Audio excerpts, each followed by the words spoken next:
ব্যৱহাৰ কৰে প্লাষ্টিকৰ কোনো চিনচাপ নাই দৃশ্য এয়া ৰক্তিমৰ ঘৰৰ দৃশ্য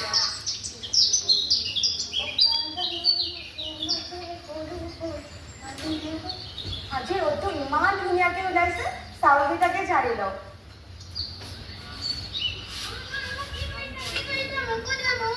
ৰচোন আমনি কৰি নাথাক যা তখিনি শিকিবি যা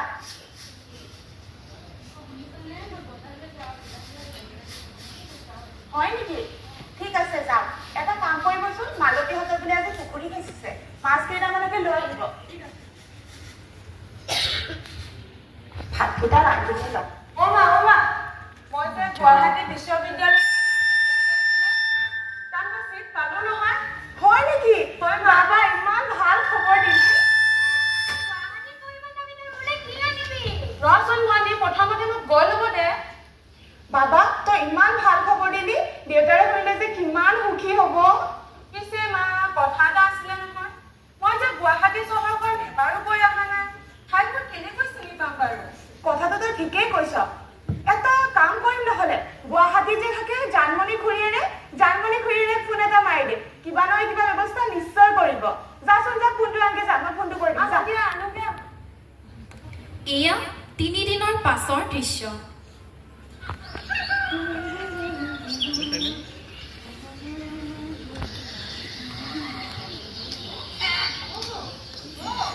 জানমণি আহিলি জয়ন্ত খবৰ ভাল তাকেইতো বাবাই বহুত ভাল ৰিজাল্ট কৰিলে পিছে পলম হ'ল যে আহোঁতে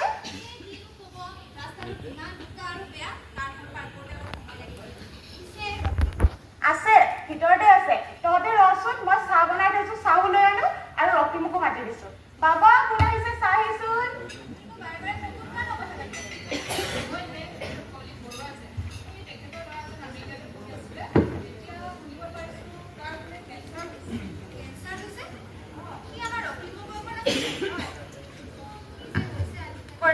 খুৰা আহিলে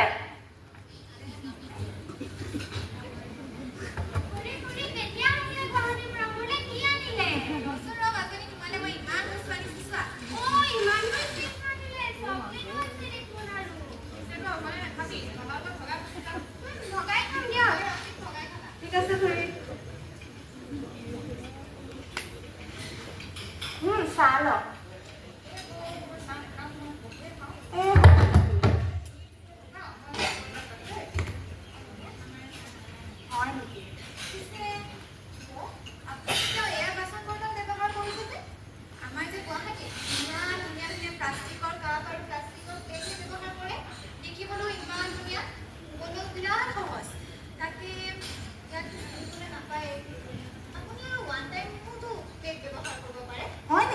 আমাৰতো গাঁৱত ওৱান টাইম নিউজ নামৰ কিবা বাচন বৰ্তন ব্যৱহাৰ কৰে বুলি মই নাজানো নহয়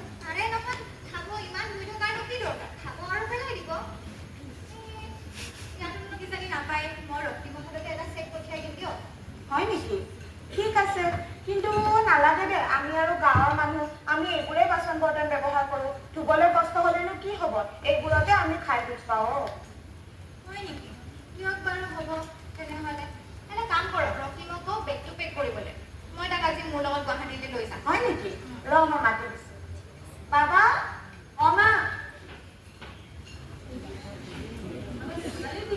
হয় দেউতা মই ওলালো যাবলৈ আপুনি এটা কাম কৰকচোন নহ'লে যোৱাৰ আগতে ৰক্তিমক ভাত এসাঁজ খুৱাই যাম হাতৰ পৰা মাছ কেইটামান লৈ আনক চহৰলৈ গৈ বাহি মাছেৰে ভাত খাব পায় নে নাপায় লোকেল কুকুৰাৰ কণী খাব পায় নে নাপায় সেইটোচোন তুমি নাকান্দিবা ল'ৰাটো যাব ওলাইছে এই ৰ'বচোন আপোনাৰ কিবা বেয়া নালাগে নেকি ল'ৰাটো ঘৰত এৰি যাব ওলাইছে ইমান দিনৰ বাবে মা তুমি চিন্তা নকৰা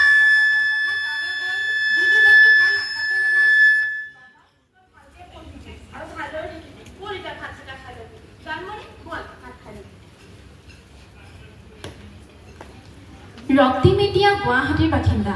নতুন চহৰ, নতুন মানুহ। চাওঁ আহক ৰক্তিমে গুৱাহাটীৰ নতুন পৰিৱেশৰ লগত মিলিব পাৰে নে নাই।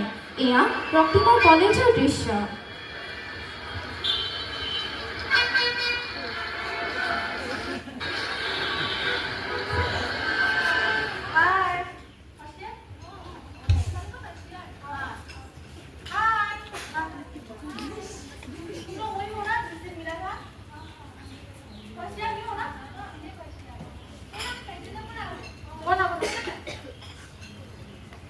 এয়া কেণ্টিনৰ দৃশ্য।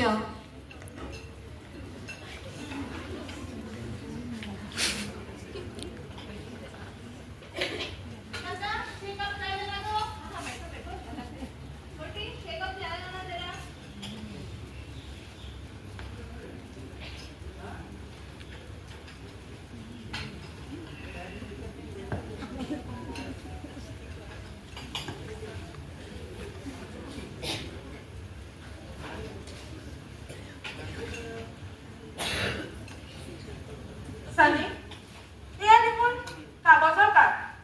তাতে দেখিছো ভিতৰত প্লাষ্টিক আছেচোন। এনেকুৱা কাপচোন আমাৰ গাঁৱত ব্যৱহাৰ কৰা নহয়।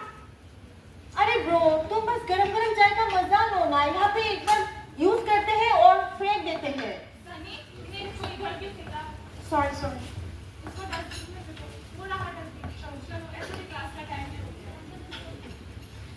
এনেকৈ প্লাষ্টিকৰ ব্যৱহাৰ কৰাটো যেন ৰক্তিমৰ দৈনন্দিন জীৱনৰ এটা অংশ হৈ পৰিল।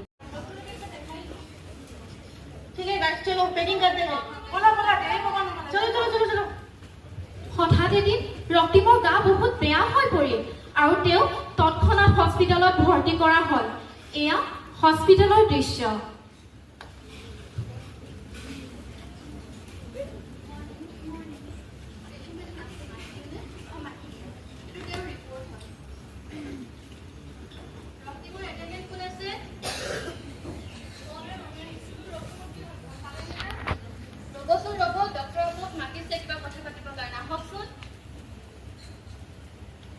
यस मैम, आपने बुलाया?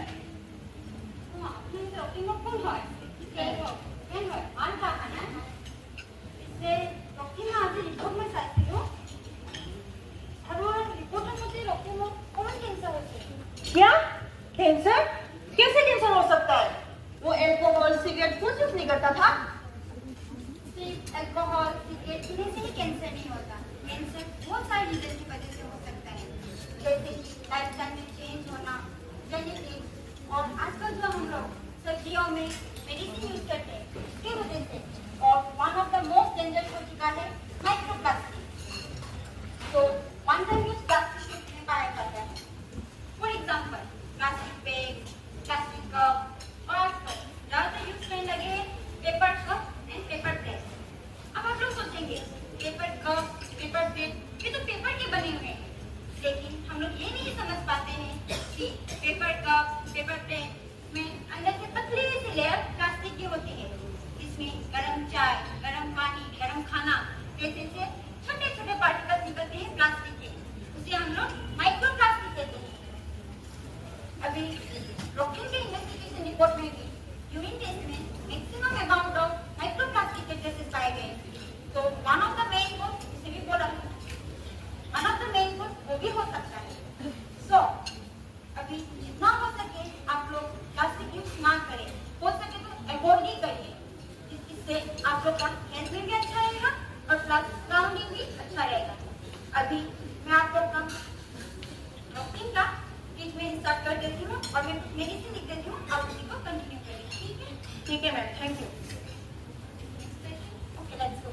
আজি 2 বছৰ মূৰত ৰক্তিম নিজৰ গাঁওখনলৈ উভতিছে। কিন্তু নিজৰ গাঁৱলৈ গৈ ৰক্তিমে কি পৰিৱৰ্তন দেখে চাওঁ আহক। অ মানৱী খুৰী, মোৰ এই দুদিন হৈছে অহা। পিছে আপোনাৰ খবৰ? নকবি আৰু, তইতো জানই এই বিলখনো কিমান বছৰে মই মাছ ধৰি আহিছোঁ। ব্যৱসায়ো ঠিকেই চলি আছিল, কিন্তু কেইদিনমানৰ পৰা মই বৰ চিন্তা কৰিছোঁ জাননে। কিয় বাৰু? সেই বিলত আজিকালি যে মাছ মাৰিলে সেই মাছৰ সলনি প্লাষ্টিকহে উপঙি আহে। এইবোৰ দেখিছনে? আমনি পাই গৈছোঁ আৰু। গধূলি হৈছে নহয়, তই ঘৰলৈ যা, মাৰে চিন্তা কৰি থাকিব। जा जा जा घरे जा। এইজন আমাৰ ৰক্তিম বোপাই নহয়নে? হৰিকাই। বোপাই ভালে হ'ব। ভালনে বোপাইটো? ভালে। পিছে আপোনাৰ? মোৰ খবৰ ইমান এটা ভাল নহয় বোপাই। কিয় বাৰু? কিয় বুলি ক'লে কিনো কম, গৰু বুলি ক'বলৈ গ'লে এজনীয়ে আছিলে। এই গৰুজনীৰ লগতে দিনৰ দিনটো কিবাকে ব্যস্ত হৈ আছিলোঁ, কিন্তু দুদিন আগতে গাইজনী মৰি থাকিলেও। কেনেকৈ মৰিলে? কেনেকৈ মানে দেখিছাই নহয় বোপাই, আজিকালি আমাৰ ৰাস্তাই পদূলিয়ে য'তে যাওঁ তাতে প্লাষ্টিক পৰি থাকে। গাঁৱৰ দুই এজনেও দেখিছে হেনো গাইজনীয়ে প্লাষ্টিক খাইছিলে, তেনেকৈ গৰুজনী মৰি থাকিলেও। বাকী তই এতিয়া কলৈকে যাওঁ? মই এতিয়া ঘৰলৈকে যাওঁ। ব'ল তেনেহ'লে একেলগে যাওঁ। বাকী তোৰ পঢ়া শুনা কেনে চলি আছে? ভালে চলি আছে হৰিকাই। দে ভালদৰে পঢ়া শুনা কৰিবি দেই। গাঁওখনৰ এনে অৱস্থা দেখি ৰক্তিম চিন্তাত পৰিল। শেষত ৰক্তিমে নিজৰ গাঁওখন পৰিৱৰ্তন কৰাৰ সিদ্ধান্ত ল'লে আৰু সকলো গাঁওবাসীকে গোট খোৱালে। চাওচোন আহক ৰক্তিম আৰু গাঁওবাসীয়ে কেনেধৰণৰ পদক্ষেপ ল'লে গাঁওখন প্লাষ্টিক মুক্ত কৰিবলৈ।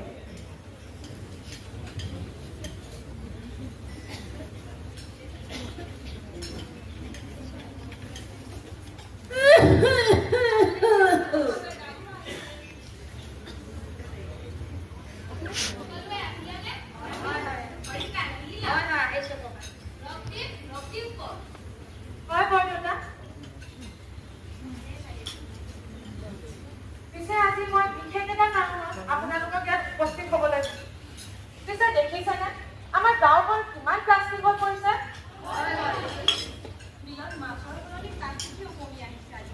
হয় ৰাইজ, আপোনালোকেতো গমেই পাইছে চাগে, দুদিন আগতে গৰুজনী প্লাষ্টিক খাই মৰিছে।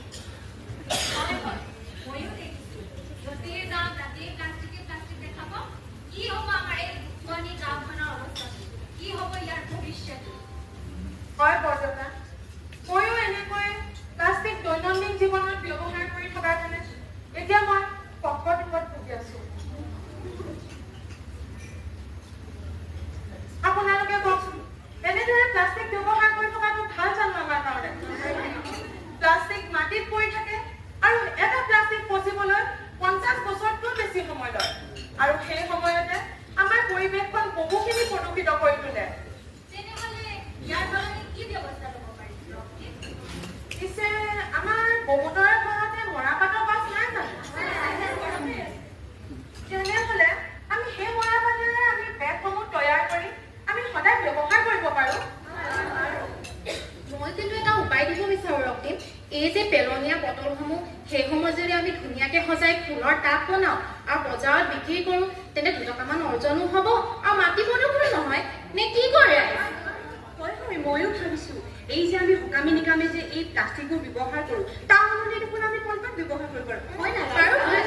হয়তো আমি কলপাত বা কলপাতে বাতিও বনাব পাৰোঁ।